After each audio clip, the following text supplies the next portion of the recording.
Saudari-saudaraku terkasih dalam Tuhan Yesus Kristus, selamat pagi dan berkah dalam.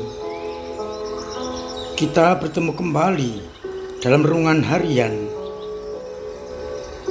Selasa 28 Oktober 2025. Hari ini kita rayakan Pesta Santo Simon dan Yudas Rasul.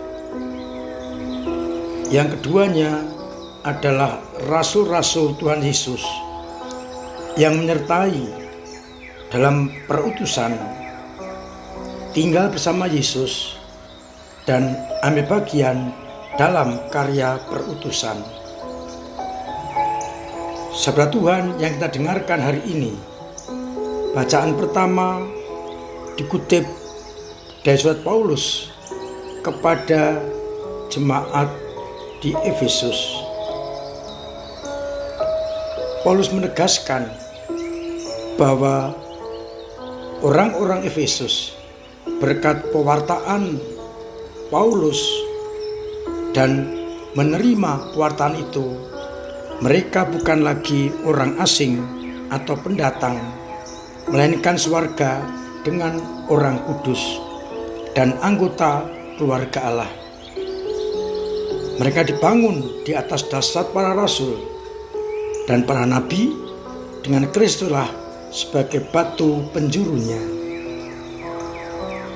Di atas Dia, Yesus Kristus, seluruh bangunan dibangun tersusun rapi menjadi bait Allah yang kudus, dan di atas Dialah semua orang dibangun di tempat kediaman Allah dan Roh Kudus.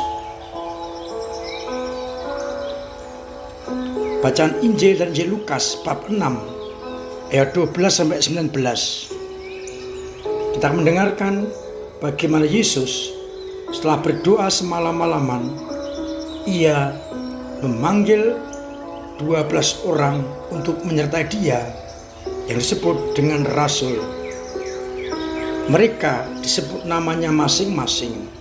Simon yang juga disebut nama Petrus, Andreas saudara Simon, Yakobus dan Yohanes, Filipus dan Bartolomeus, Thomas, Yakobus anak Alfeus, dan Simon yang disebut dengan orang Selot, serta Yudas anak Yakobus dan Yudas Iskariot yang kemudian menjadi pengkhianat. Mereka diminta untuk bersama dengan Yesus untuk mewartakan kabar sukacita, kabar keselamatan.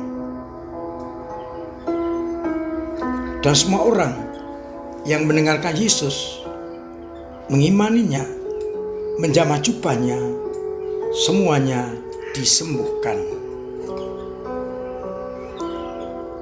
Saudari-saudaraku terkasih dalam Kristus,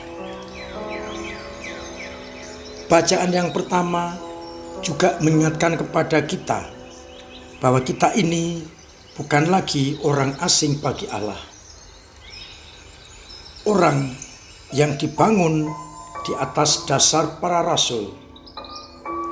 Kalau kita bukan orang asing, bukan pendatang, melainkan sewarga dengan orang-orang kudus dan anggota keluarga Allah, hendaknya martabat ini kita hidupi, kita rasakan, kita wujud nyatakan. Hendaknya hidup kita yang lama kita tinggalkan, kita ganti dengan hidup yang baru, hidup yang terarah hanya kepada Dia, agar martabat kita, sewarga, dan orang yang bukan orang asing benar-benar kita jaga, kita hidupi, sehingga kita tidak akan dijauhkan dari Allah. Dasar kita agar kokoh kuat harus tetap kita pelihara, yakni para rasul dan para nabi yang dipilih oleh Allah untuk ambil bagian dalam karya perutusan. Kita pun juga siap harus menjadi rasul-rasul dan nabi-nabi.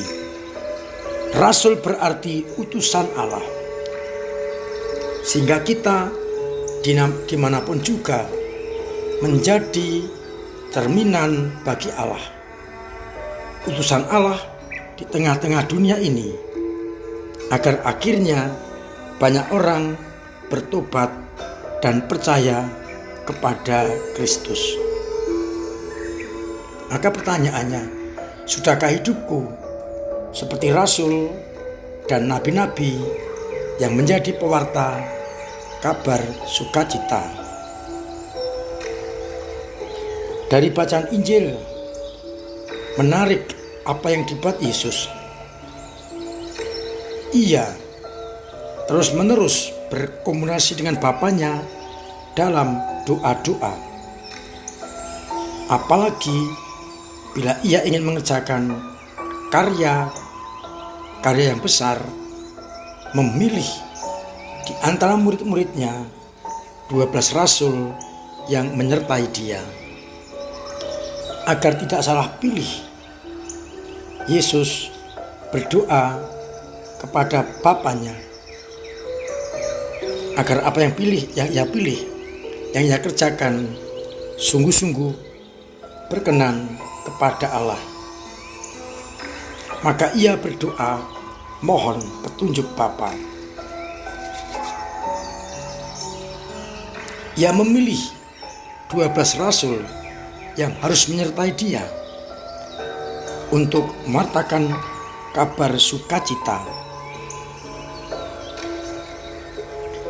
Para murid dipanggil dengan nama masing-masing.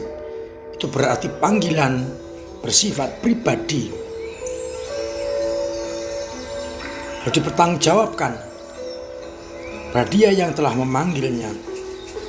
Tidak menggantungkan diri pada orang lain, tapi benar-benar bertanggung jawab secara pribadi kepada yang memanggil, yakni Yesus Kristus. Dipanggil untuk apa?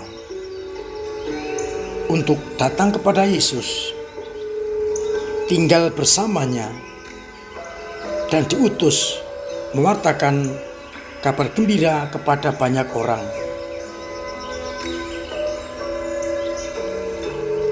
Dan dipanggil secara pribadi berarti kita harus membangun relasi yang erat pribadi dengan Yesus Kristus. Maka kita yang tadi dipanggil dalam pembaptisan juga selalu membangun relasi yang erat dengan Dia yang telah memanggil kita lewat hidup kita yang taat kepadanya. Mereka dipanggil untuk ambil bagian dalam karya keselamatan. Maka pertanyaannya, sudahkah hidupku menjadikan orang mengenal dan percaya kepada Yesus dan diselamatkan? Atau justru sebaliknya, hidupku menjauhkan kita dari Allah? Semoga mereka yang punya harapan akan Yesus, yakni orang-orang sakit, orang lemah, orang tersingkir, mendapatkan kepenuhan lewat pewartaan kita. Seperti para murid dan Yesus yang menjadi sumber pengharapan bagi orang-orang yang sakit, yang menjamah jubah-jubahnya akhirnya menjadi sembuh. Semoga hidup dan karya kita menjadikan pengharapan bagi orang-orang yang putus asa, karena mereka mengenal dan melihat Yesus Kristus. Tuhan memberkati kita sekalian. Amin. Marilah kita berdoa. Bapa yang penuh kasih, kami bersyukur karena Engkau senantiasa mengingatkan kepada kami apa yang kami perlukan. Sabdamu mengingatkan kami bahwa Kau panggil menjadi rasul untuk menjadi pewarta kabar gembira. Biarlah akhirnya dengan cara-cara kami pun boleh mengalami kasih setia-Mu. Kuatkan iman kami yang kadang lemah, kadang jatuh, kadang mandek. Semoga dengan semuanya itu kami kau mampukan untuk benar-benar pantas menjadi rasulmu yang setia.